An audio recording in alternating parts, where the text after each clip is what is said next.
warahmatullahi wabarakatuh. Waalaikumsalam warahmatullahi wabarakatuh. Bismillah, alhamdulillah, alhamdulillahilladzi bi ni'matihi tatimmu shalihat wa bi dzikrihi tatanazzalu rahmat wal barakat wal imdadat.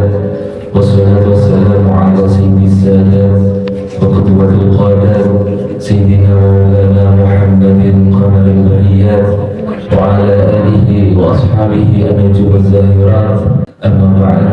Hadirin hadirat yang dimuliakan oleh Allah Subhanahu wa taala. Alhamdulillah wa syukurillah, pagi hari ini kita bisa dikumpulkan di tempat yang penuh barokah.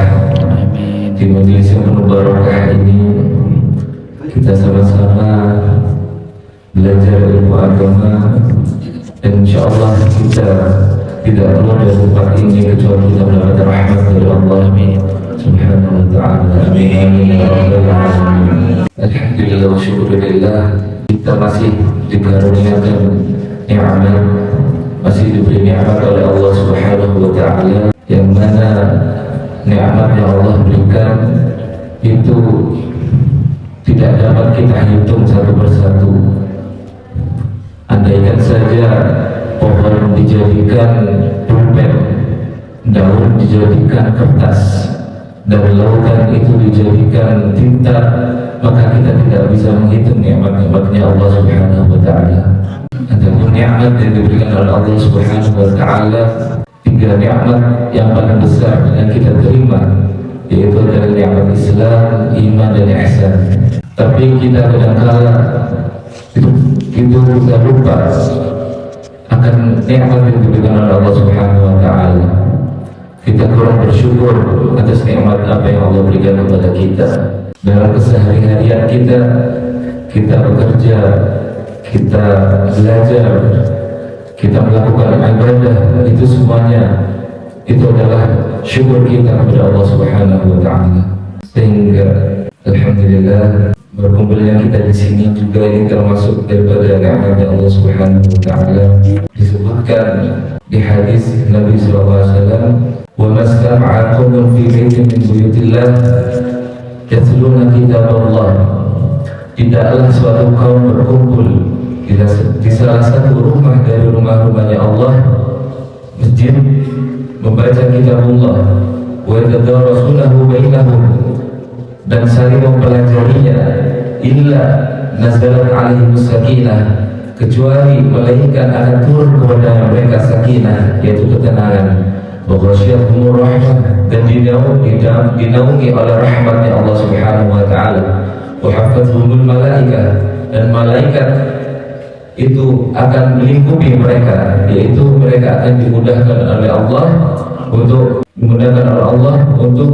mempelajari ilmu agama, wa dzakarahumullahu fi man indah, dan menyebut mereka di sisi para makhluk yang dimuliakan di sisinya. Inna Luqman al-Hakim alaihi salam qala libnihi, sesungguhnya Luqman al-Hakim berkata kepada anaknya, "Ya bunayya, duhai anakku, alaika bimajalisil ulama, hendaknya engkau menghadiri majelis-majelis para ulama, wastami' kalamil hukama, dan dengarkan baik-baik ucapan para ahli hikmah, hukama ahli hikmah.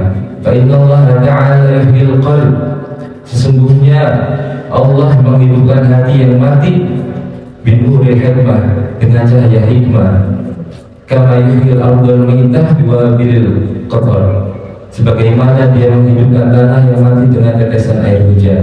Itu adalah fadilah-fadilah kita menghadiri majelis ilmu, karena diceritakan bahwasanya Rasulullah SAW pernah datang di suatu masjid, kemudian Rasulullah SAW melihat dua halaqah, yang mana halaqah tersebut yang satu terdiri dari majelis zikir, dan yang kedua terdiri dari majelis ilmu, yang mana membahas fikih, membahas halal dan haram.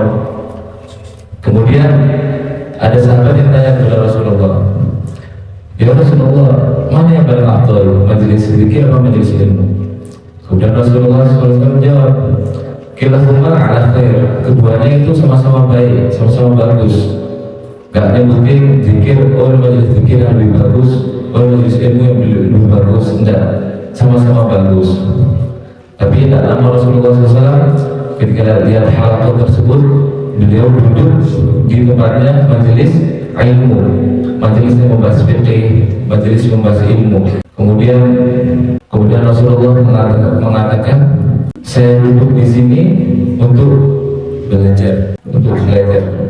Nah, bisa dilihat dari situ bahwasanya majelis ilmu tersebut lebih afdal, utama daripada majelis zikir.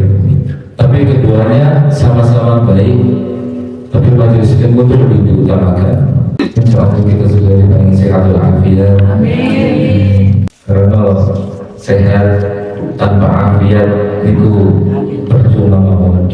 Kita dituntut niku dirasa taufik bin Abdul Qadir As-Sugal niku segala umur harus disertai dengan afiat.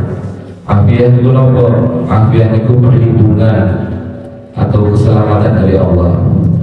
Kita dungo sehat tapi boten afiatin, maka percuma mawon. Kita dungo sehat tapi kita maksiat kepada Allah. Kita dungo kaya tapi diberi penyakit oleh Allah, percuma. Jadi setiap doa disertai dengan afiat. Allahumma inna nas'aluka al-afwa wal afiyah, harus disertai dengan afiat. Demikian yang aku lakukan. Wassalamualaikum warahmatullahi wabarakatuh. Waalaikumsalam.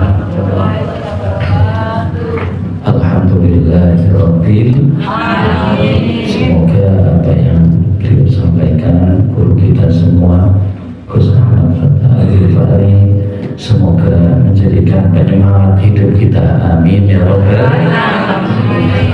Yang bersami saya kali ngawas kesan ilmu ini manfaat ya. Alhamdulillah. Amin. Saya ngerencangi kula ngisi nggih kersane mboten kula tok mawon nggih. Tak bosen. Saran-saran nggih. Lanjutkan taklim kita di mana kemarin kita sudah membahas tentang penjelasan tentang kedudukan manusia di sisi Allah Subhanahu wa Ta'ala, di mana manusia yang terbaik di sisi Allah adalah mereka yang paling banyak memberikan manfaat untuk yang lainnya. Qala Syekhuna al-Mu'allif rahimahullah ta'ala wa nafa'ana bihi wa bi'ulumihi wa bi'ulumikum fid dharain amin. Ila qala faslun fi alamatil khair, fasal tentang penjelasan mengenai tanda-tanda kebaikan. Napa? Tanda-tanda kebaikan. Semoga kita digolongkan sebagai orang-orang hamba-hamba yang baik menurut Allah Subhanahu wa Ta'ala. Ya Ali lil aqil thalathu alamat. Wahai Ali, kata Rasulullah, apa? Lil aqil, orang yang berakal itu memiliki beberapa alamat. Orang yang berakal, yang merasa dirinya berakal, adalah mereka yang memiliki 3 tanda. Tanda yang pertama apa kata Rasulullah? Adalah al-isti'anatu bid-dunya 'alal akhirah, yaitu dia menjadikan dunia yang dia miliki, apapun yang dia miliki, dia jadikan penolong untuk menggapai derajat di akhiratnya. Terus guna kita bekerja, apapun yang kita miliki di dunia ini, kita tujukan semua itu adalah sarana kita untuk menghadap Allah Subhanahu wa Ta'ala. Harta yang kita miliki kita gunakan untuk akhirat. Kedudukan yang kita miliki kita gunakan untuk akhirat. Uang yang kita miliki kita gunakan untuk akhirat. Ilmu yang kita miliki kita gunakan untuk akhirat. Semua apapun yang kita miliki di dunia ini semata-mata itu adalah sarana untuk menuju akhirat. Dikatakan, ditanya sahabat Rasulullah yang bernama Abdullah bin Mas'ud. Abdullah bin Mas'ud. Abdullah bin Mas'ud pernah ditanya oleh seseorang. Tiba-tiba ada orang yang bertanya kepada beliau. Apa kata orang tersebut? Manil aqil? Siapakah orang yang berakal itu, wahai Abdullah bin Mas'ud? Maka Abdullah bin Mas'ud mengatakan apa? Man yaknizu malahu fi makanin la ya'kuluhu sus wa la tasilu ilaihi sus. Orang yang berakal itu adalah orang yang menyimpan hartanya di tempat yang tidak bakal dimakan oleh cacing, rayap, dan tidak bakal dicuri oleh pencuri. Di mana tempat tersebut? Di mana? Di langit. Artinya apa? Yaitu menginfakkan apa yang dia miliki di jalan Allah Subhanahu wa Ta'ala. Maka itu adalah tempat yang terbaik. Tempat yang terbaik. Harta kita bukan yang kita miliki sekarang, tapi apa yang kita berikan kepada orang lain, kepada jalan-jalan yang baik. Itulah hakikat harta kita. Jadi harta bukan yang kita miliki sekarang ini. Kita lihat, kita punya pakaian, punya baju, punya mobil, punya rumah, punya sawah, punya bojo, punya anak. Apapun yang kita miliki, kita lihat secara zahir itu milik kita. Tapi hakikatnya bukan. Itu bukan milik kita semua. Yang kita miliki adalah apa yang kita berikan kepada orang lain. Itulah hakikat harta kita. Jangan gada arto saem. Amin. Tauhat amin. Sakobul. Saem. Pinten saem ini. Saem ber. Mugi wangsul angsal rezeki kathah. Mboten nate utang. Andaikan ngutang cepat disaur. Amin ya rabbal. Saya pundi wong. Langit. Saem itu pikirannya saya. Saya pundi wong.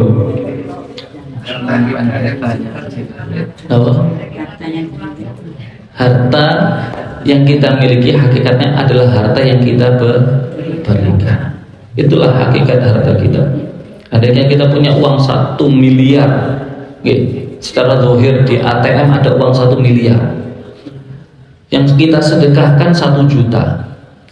Menurut versinya Allah, harta kita itu adalah 1 juta, bukan 999 juta. Menurut kasat mata secara zahiriyah, harta yang kita miliki adalah 999 juta. Yang hilang 1 juta. Versinya Allah tidak, sebaliknya, yaitu harta milik kita adalah 1 juta. Jangan pilih sing pundi. Pilih sing pundi. Saya setuju ya. Nah, itulah hakikat harta kita adalah harta yang kita berikan, bukan yang kita genggam. Oleh sebab itu, apapun yang kita miliki jangan terlalu merasa memiliki. Jangan terlalu merasa kita terlalu menggenggam sampai badai dilepas mau nih apa? Badai sudah apa kan? Terus tangan ini gue enten keram nih, lem altiku nih. Semakin kita menggenggam, semakin erat kita menggenggam apa yang kita miliki, maka akan semakin berat untuk kita melepas apa yang kita miliki. Semakin jenengan erat, maka akan semakin berat untuk dilepaskan. Jenengan diparingi gampang bukan, insya Allah itulah hakikat harta kita di sisi Allah Subhanahu wa Ta'ala. Amin ya rabbal alamin. Yang kedua adalah tanda orang yang berakal itu adalah ihtimalul jafa, yaitu dia sabar dari gangguan orang lain, sabar dari orang yang menzalimi dirinya, sabar dari orang yang memusuhi dirinya. Itulah adalah orang yang berakal. Berarti sebaliknya orang yang tidak berakal apa? Yang dia tidak sabar ketika ada orang lain menzalimi, memusuhi, mengejeknya, membulinya, mencacinya. Berarti dia orang yang tidak berakal menurut Allah Subhanahu wa ta'ala. Ketika kita tidak mampu menahan zaliman atau perbuatan yang tidak baik dari orang lain, sampai-sampai kita meneteskan air mata karena kita tidak kuatnya menahannya, maka yakinlah Allah akan menggantikan air mata yang mengalir di pipi kita, karena Allah mengabulkan doa-doa kita semua. Alhamdulillah Rabbil Alamin. Dikatakan oleh Imam Ibnu Athaillah As-Sakandari, beliau mengatakan apa? Innama ajrul adha ala aidihim likai la takuna sakinan ilaihim. Sesungguhnya Allah Subhanahu wa ta'ala itu menakdirkan para manusia, mereka itu melakukan hal-hal yang menyakitkan untuk diri kita. Agar apa sih? Ya, Allah menakdirkan, Allah mengirim orang memusuhi kita. Agar apa? Tujuan Allah itu agar kita tidak merasa nyaman kepada manusia, agar kita tidak merasa aman kepada manusia. Karena rasa aman kita hanyalah dengan Allah Subhanahu wa ta'ala. Musibah, peristiwa yang tidak kita sukai di dalam dunia ini, jangan menyalahartikan. Karena apa? Jika kita menyalahartikan dengan peristiwa musibah yang kita alami, maka kita akan merasakan sakit hati. Gitu, oke? Rasa sakit hati pasti ada, karena kita salah memahami pengertian arti apa yang dimaksud hakikat dari Allah itu memberikan musibah kepada kita. Coba kita mengerti, memahami apa yang Allah maksud. Contohnya, Allah maringi kita sakit. Ya. Kalau kita tidak pintar memahami apa hakikat Allah memberikan sakit kepada kita, pasti kita sakit hati. Poso-poso kok loro ya Allah. Kan ngoten mboten terima. Coba kita bisa mengartikan apa yang Allah berikan kepada kita, pasti kita tidak akan sakit hati. Alhamdulillah ya Allah, jangan paringi kalau sakit poso-poso insyaallah ganjarane double-double. Saya mboten. Berarti tiang itu pinter. Tiang sing pinter ngoten, nggih. Bisa memahami apa hakikat arti musibah yang Allah berikan kepada kita semua. Itulah orang yang berakal. Yang ketiga adalah as-sabru 'ala syada'id, yaitu dia sabar dari musibah.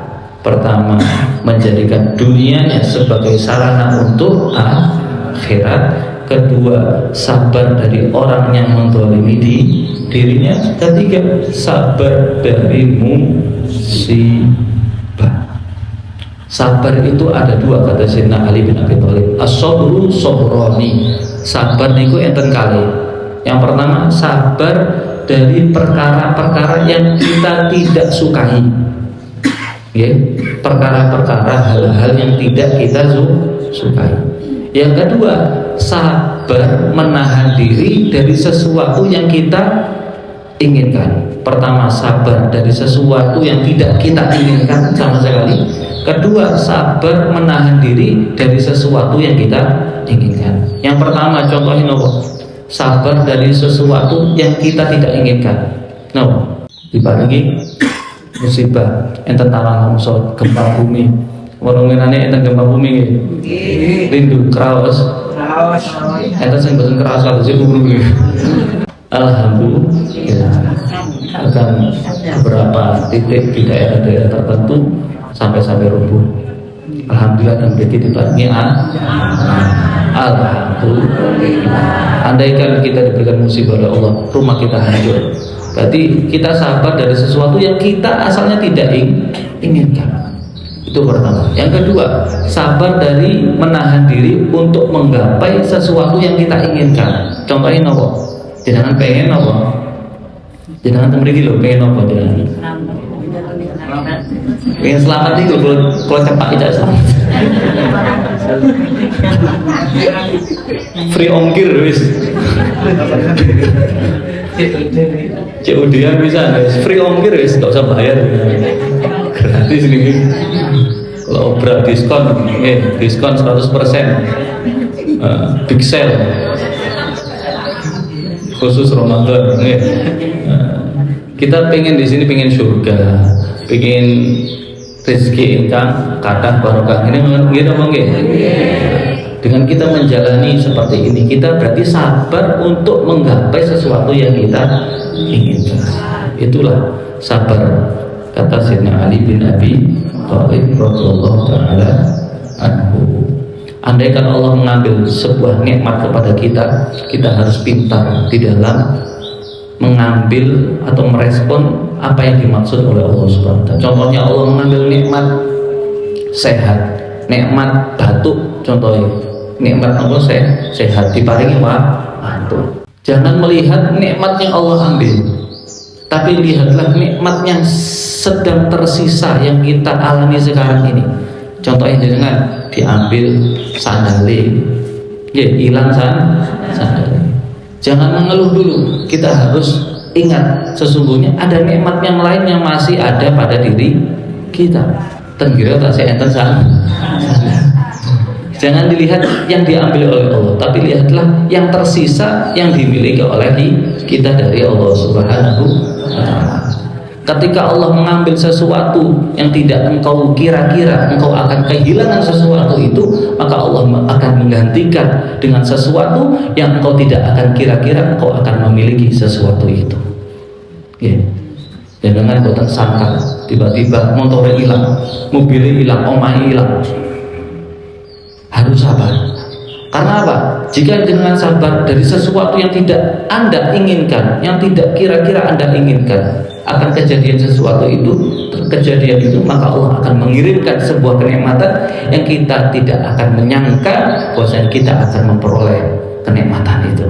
Tiba-tiba Allah menggantikan griyo sak lapangan.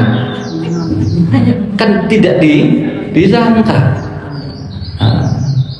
Seperti itulah. Jika kita pintar, pandai di dalam mengartikan apa yang Allah maksud, itulah tentang